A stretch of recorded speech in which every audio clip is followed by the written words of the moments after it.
आज जो फ्रेंड्स मैं आप लोगों के साथ टॉपिक शेयर करने जा रही हूँ वो पॉलीमरेज चेन रिएक्शन पीसीआर का पार्ट 2 है।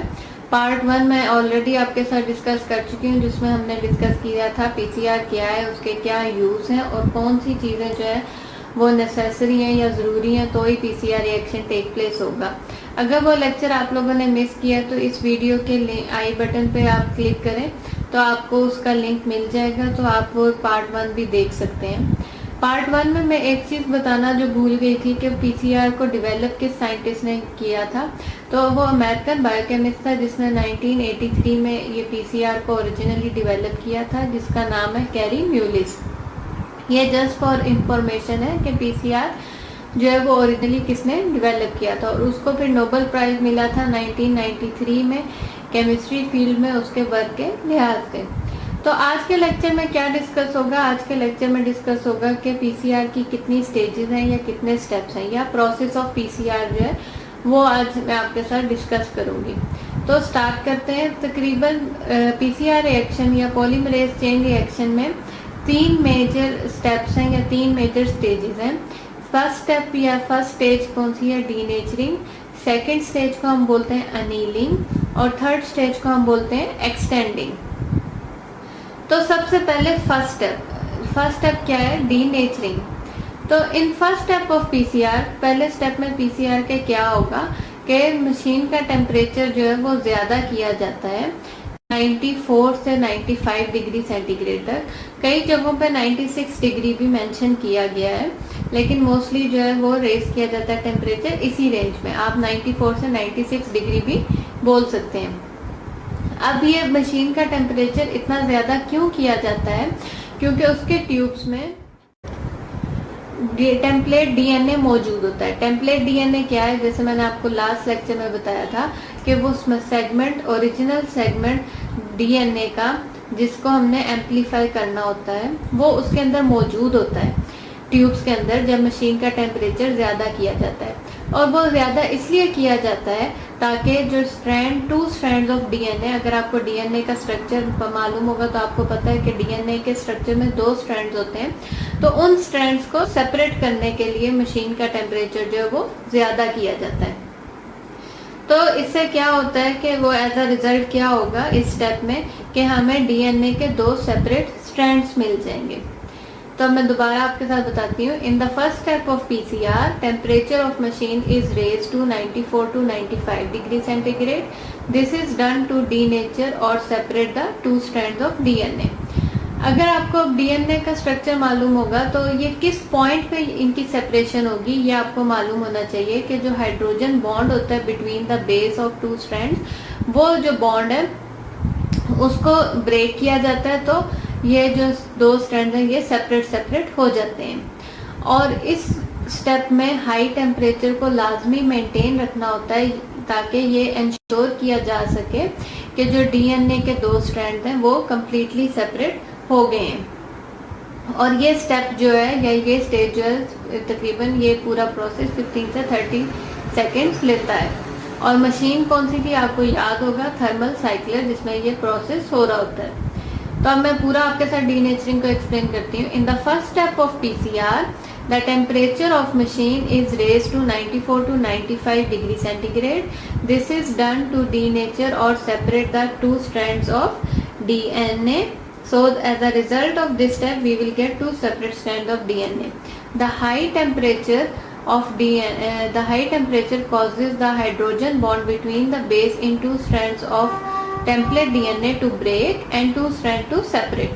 It is important the temperature is maintained at this stage for long enough to ensure that DNA strands are separated completely. This usually takes between 15 to 30 seconds. Next step जो है PCR का process का वो है annealing. Annealing word जो मैं आपको basically बताती हूँ, अनीलिंग वर्ड जो है ये बेसिकली मेटल इंडस्ट्री से निकला है, जहाँ पे मेटल को एक पहले हाई टेम्परेचर पे हीट किया जाता है और उसके बाद कूल किया जाता है ताकि उसके मेटल के अंदर से जितना भी डिफेक्ट, इंटरनल डिफेक्ट है उसको निकाला जा सके। तो इस प्रोसेस को अनीलिंग कहते हैं। सेम इसी तरह पीसीआर में क्या होगा? पीसीआर में जैसे हमने पहला स्टेप जो डीनेचर था उसमें टेम्परेचर को हाई किया था, तो अब अनीलिंग में टेम्परेचर को थोड़ा कूल किया जाएगा ताकि एक जो प्राइमर्स हैं वो कंबाइन हो सकें target sequence of single strand DNA के साथ। तो इस स्टेज में क्या होगा, नॉर्मली जो है देखा गया 55 डिग्री ऑप्टिमम टेम्परेचर जो है वो बेसिकली 55 डिग्री तक कूल किया जाता है, लेकिन कई जगहों पे 50 से 65 डिग्री सेंटीग्रेड की भी जो रेंज है वो बताई गई है। तो during this stage reaction is cool to 50 to 65 degree centigrade. तो इसमें क्या होगा, ये एनेबल होगा कि प्राइमर जो है वो अटैच हो जाए to specific location of single stranded template DNA. Template DNA जैसे पहले बताया कि वो ओरिजिनल डीएनए सेगमेंट जिसको एम्पलीफाई करना है। तो इस प्रोसेस से क्या होगा, प्राइमर जो है वो कंबाइन हो जाएंगे। तो जैसे ही प्राइमर जो है वो कंबाइन होंगे template by complement base pairing के तहत बेस पे वो कंबाइन होंगे। कॉम्प्लीमेंट बेस पेयरिंग अगर आपको याद हो तो हम लोगों ने, अगर आपने पढ़ा हो तो डीएनए का स्ट्रक्चर तो आपको पता होगा जो बेसिक उसके यूनिट्स होते हैं ए टू टी या सी और जी। तो इसी तरह मिसाल के तौर पे अगर डीएनए के स्ट्रैंड पे जो सीक्वेंस चल रहा है वो जीटीसी है, तो कॉम्प्लीमेंट्री सीक्वेंस जो होगा वो सीएजी हो जाएगा। तो इस हिसाब से प्राइमर जो है वो डिजाइन किए जाते हैं कि वो अटैच हो सके, यानी कि एक तरह से प्राइमर जो है वो टारगेट पॉइंट जो है वो चूज करेंगे डीएनए का, सिंगल स्ट्रैंड डीएनए का उस टारगेट के साथ पॉइंट के साथ अटैच होंगे जिसको हमने आगे से एम्पलीफाई करना है। तो बेसिकली एनीलिंग प्रोसेस में क्या होता है, एनीलिंग में रिएक्शन का टेम्परेचर कूल किया जाता है ताकि प्राइमर जो है वो अटैच होते हैं स्पेसिफिक लोकेशन, वो अपनी टारगेट लोकेशन के साथ अटैच हो। और फिर हम क्या करते हैं, in this way we are able to select the particular region of DNA that we want to amplify. तो ये प्रोसेस जो है ये तकरीबन 10 से 30 सेकंड जो है वो लेता है। अब प्राइमर जो है वो हम इसका मैंने आपको दोबारा अगर वो लेक्चर आपने मिस किया तो दोबारा बता देती हूँ कि प्राइमर जो है वो क्या सर्व करते हैं as a starting point of DNA synthesis. और पॉलीमरेज एंजाइम जो है वो can only add DNA base to double strand of DNA. अब जो लास्ट स्टेप है पीसीआर प्रोसेस का वो है एक्सटेंशन। एक्सटेंशन में अब क्या होता है फाइनल स्टेप में कि दोबारा जो है वो हीट को इंक्रीज किया जाता है 72 डिग्री सेंटीग्रेड, ताकि वो एनेबल किया जा सके कि जो नए डीएनए है वो new DNA to be made by special tag polymerase enzyme which add DNA bases. DNA bases क्या है, न्यूक्लियोटाइड्स, जो कि मैंने आपको पहले भी बताया था कि वो क्या है, बेसिक यूनिट है, बेसिक बिल्डिंग ब्लॉक्स हैं जो कि यूज होते हैं फॉर डीएनए सिंथेसिस। तो इसमें क्या होता है कि हमें फ्री न्यूक्लियोटाइड चाहिए होते हैं जो कि टेस्ट ट्यूब्स में मौजूद होते हैं और फिर वो बेसिकली यूज होंगे न्यू डीएनए बनाने में। तो फॉर एक्सटेंशन स्टेप में क्या होगा कि हम जो है वो टेम्परेचर को दोबारा इंक्रीज कर देंगे 72 डिग्री सेंटीग्रेड के साथ तक, ताकि जो टैग पॉलीमरेज एंजाइम है वो एक्सटेंड करती जाए प्राइमर्स की सिंथेसिस को और नए न्यू स्ट्रैंड्स ऑफ डीएनए जो है वो बनेंगे। तो टैग पॉलीमरेज क्या करेगी, टैग पॉलीमरेज न्यू न्यूक्लियोटाइड्स को ऐड करेगी to the short sequence of the primers और to form the new strands of DNA which are the complementary to original strands. और ये क्या होगा, ये सीक्वेंस जो होगा वो 5 to 3 डायरेक्शन होगा। अगर आपको डीएनए का स्ट्रक्चर मालूम होगा तो आपको ये 5 to 3 जो पॉइंट है ये अच्छी तरह समझ आ गया होगा। और 72 डिग्री सेंटीग्रेड जो है ये ऑप्टिमम टेम्परेचर होता है for the tag polymerase to build the complementary strands. तो इससे क्या रिजल्ट हमें मिलेगा, इस रिजल्ट से हमें brand new strand of DNA और डबल स्ट्रैंड डीएनए मॉलिक्यूल मिल जाएगा।